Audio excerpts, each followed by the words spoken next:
और हेमंत जी, आपके पास आता हूं। अब मोदी जी को तो कहा जा रहा है कि वो विष्णु के अवतार हैं, और वो एक अवतार दूसरे अवतार की मूर्ति का वो क्या कहते हैं ना कि अनावरण कर रहे हैं। जो भी उचित शब्द मुझे ध्यान नहीं आ रहा है क्या शब्द हो सकता है वहां पर। तो इस अवतार के ऊपर जब कोई भी कंडीशन जो कि हिंदू धर्म के अंदर होती है वो लागू नहीं होती, क्योंकि वो कंडीशन जो होती है ना कि किस ढंग से पूजा करनी है, प्राण प्रतिष्ठा करनी है, वो कंडीशंस मानव के ऊपर लागू होती है, वो देवताओं पर लागू नहीं होती सर। और ये चूंकि विष्णु के अवतार है तो इनके ऊपर वो कंडीशन लागू नहीं होती जो मानव पे लागू लागू होती है। अब ये कहा जा रहा है उसके अंदर, ये इस किस्म की कहावत है। कुछ चंपत राय भी बोल रहे हैं, जो कि राम ट्रस्ट जो है उसका कुछ वो पता नहीं जनरल सेक्रेटरी है क्या है, महासचिव भगवान जाने। तो अब वो कहते हैं कि इनके ऊपर तो कंडीशन ही लागू नहीं होती, ये तो अवतार है खुद। तो एक अवतार दूसरे अवतार से मिलने आया है। मैंने कहा बहुत बढ़िया। और एक एंकर ने यहां तक कह दिया कि जब रामलला की आंखों से पट्टी खोली जाएगी तो सबसे पहले रामलला मोदी जी के दर्शन करेंगे। मैंने कहा इससे बढ़िया बात नहीं हो सकती कुछ भी, कि रामलला सबसे पहले मोदी जी के दर्शन करेंगे। अब मोदी जी इसका मतलब उनसे बड़े गॉड होंगे जो दर्शन करेंगे। तो हम अब इस स्तर पर पहुंच गए हैं हेमंत कुमार जी। मतलब विकास तो हो रहा है भारत में, मैं तो मानता हूं, लेकिन मूर्खता का विकास हो रहा है, और इस लेवल का विकास हो रहा है जो हमने कभी इतिहास में देखा नहीं है। एक बात मुझे पक्की नजर आ रही है, हालांकि बहुत सारे लोग मुझसे सहमत नहीं होंगे। मुझे अब लगना शुरू हो गया कि हिंदू धर्म का विनाश हिंदू धर्म के लोग ही करेंगे सर। उनको किसी दूसरे वर्ग की, किसी दूसरे धर्म की जरूरत नहीं है। ये खुद ही काफी है अपना विनाश करने के लिए सर। हेमंत कुमार जी। दिनेश जी, अभी तक जो राम मंदिर में प्राण प्रतिष्ठा को लेकर जो सवाल उठाए जा रहे थे, खासकर शंकराचार्यों की ओर से, उसमें एक सवाल यह भी था कि 22 जनवरी ही क्यों।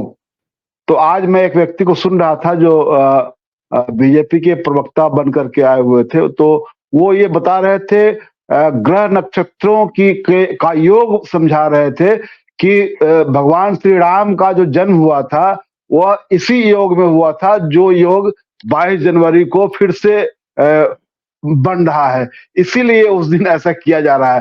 तो आप जो कह रहे हैं कि इस देश में और किसी चीज का विकास कितना हुआ है वो भले ही संदिग्ध हो, लेकिन मूर्खता का विकास बहुत तेजी से हुआ है, और उसकी पूरी पक्की गारंटी है कि मूर्खता के विकास में कहीं कोई कमी नहीं है। तो ये हो रहा है। अब आप बताएं कि शंकराचार्यों पर अब सवाल उठाया जा रहा है, उन खास करके उन दो लोगों पर जिन लोगों ने बहुत कैटेगरिकली कहा कि हम वहां नहीं जाएंगे। एक पुरी वाले हैं, एक वो श्रृंगेरी वाले हैं। तो ये दोनों के बारे में कहा जा रहा है कि ये लोग जो है कांग्रेस के प्रचारक है। बीजेपी के प्रवक्ता को मैं ये कहते हैं उसने, और उनको कोर्ट किया जाए जब उनको एक व्यक्ति एक दूसरे उसमें पार्टिसिपेंट ने चैलेंज किया कि आप बताइए कि ये कहां से आप लेकर के आए हैं, कि कांग्रेस का प्रचार इन्होंने कब किया था, तो फिर उनके पास कोई जवाब नहीं था। तो ये जो सब कुछ कहा जा रहा है उसमें आप बताइए कि आज सवाल तो यहाँ पहुंच गया हुआ है कि आदरणीय प्रधानमंत्री नरेंद्र मोदी जी यजमान की भूमिका में है। अब बताइए कि क्या मोदी जी, यह देश हिंदू राष्ट्र है, मोदी जी इसके राजा है, जो यजमान की भूमिका में वहां होंगे उस राम मंदिर की प्राण प्रतिष्ठा में। तो आपने तमाम संवैधानिक मर्यादाओं को, आपने जिस संविधान की शपथ ली है, जिस पद की गोपनीयता की शपथ ली है, जिन शब्दों से आपने शपथ ली है, उन तमाम मर्यादाओं को आपने किनारे कर दिया है। तो आप जो कह रहे हैं कि जो तमाम तरह के जो बिके हुए लोग हैं, अब उसमें संविधान को ठिकाने लगाने वाले भी लोग भी हैं, उसमें देश की पूरी गरिमा को ठिकाने लगाने वाले भी लोग हैं।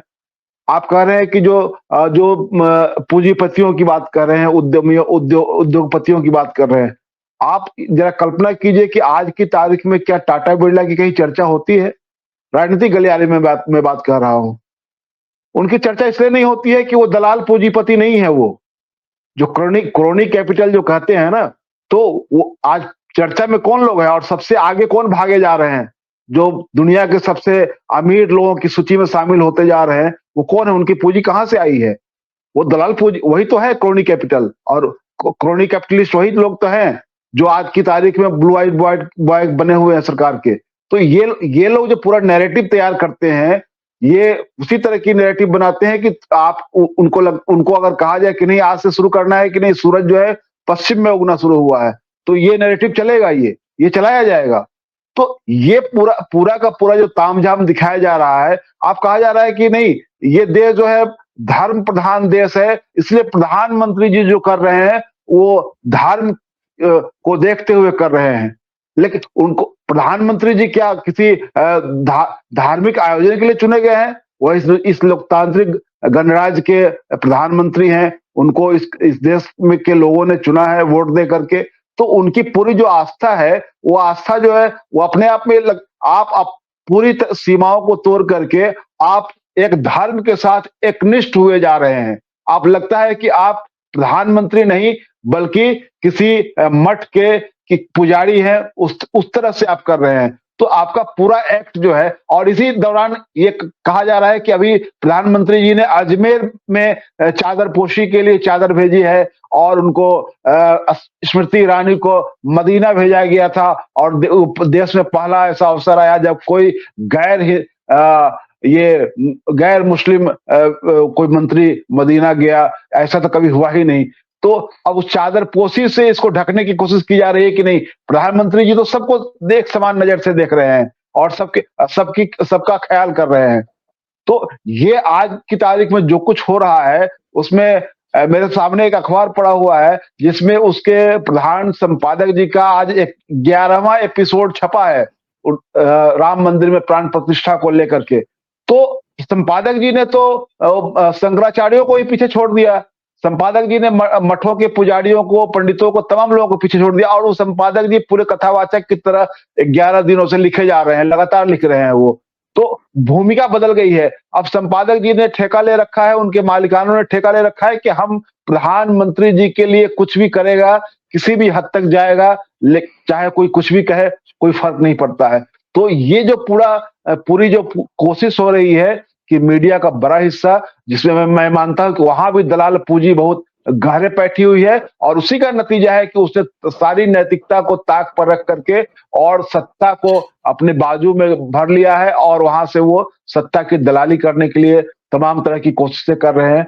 तो इस पूरे दौर में अभी आप देखेंगे कि जो ये कहा जा रहा है ना कि कांग्रेस ने या अखिलेश यादव ने गलत फैसला लिया है, मैं समझता हूं कि समय इसको साबित करेगा कि यह फैसला सही है, और इस मुकाम पर देश जहां जिस ओर ले जाने की कोशिश हो रही है कि सबको एक ही धारा में बहा देना है, सबको एक ही लाइन में खड़ा कर देना है, इस लाइन से अगर हट करके कोई खड़ा हो रहा है तो मुझे लगता है कि यह बहुत बड़ी उपलब्धि है कि आज कोई खड़ा अगर हो रहा है इस लाइन के खिलाफ, इस धारा के खिलाफ खड़ा हो रहा है, यही एक आशा की किरण है कि आज यह देश लगता है कि बचेगा। और दूसरी बात मैं ये कहना चाहता हूं कि जब देश आजाद हुआ था उस दौरान 542 रियासतें शायद थी, अगर मैं सही हूं तो उस दौरान क्या स्थिति थी?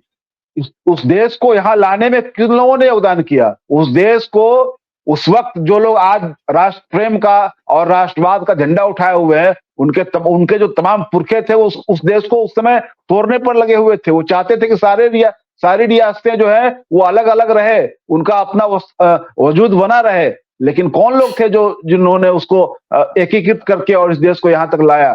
तो सवाल उठ रहा है कि आप इस देश को, तो उस जमाने में भी आप चाहते थे कि यह देश खंडित हो जाए, अंग्रेजों के चले जाने के बाद यह देश अलग अलग रियासतों में ही बटा रह जाए। आपने तो उस समय भी चिंता नहीं की थी, और आज आप जितना ढोंग रच लीजिए, आप आज देश को बांटने की कगार पर ही ले जाना चाहते हैं। लेकिन आपकी धारा के खिलाफ जो लोग खड़े हो रहे हैं, चाहे वो सोशल मीडिया के लोग हो, चाहे पॉलिटिकल पार्टी के लोग हो, या स्वतंत्र विचारक लोग हो, वही इस देश को दिशा देंगे।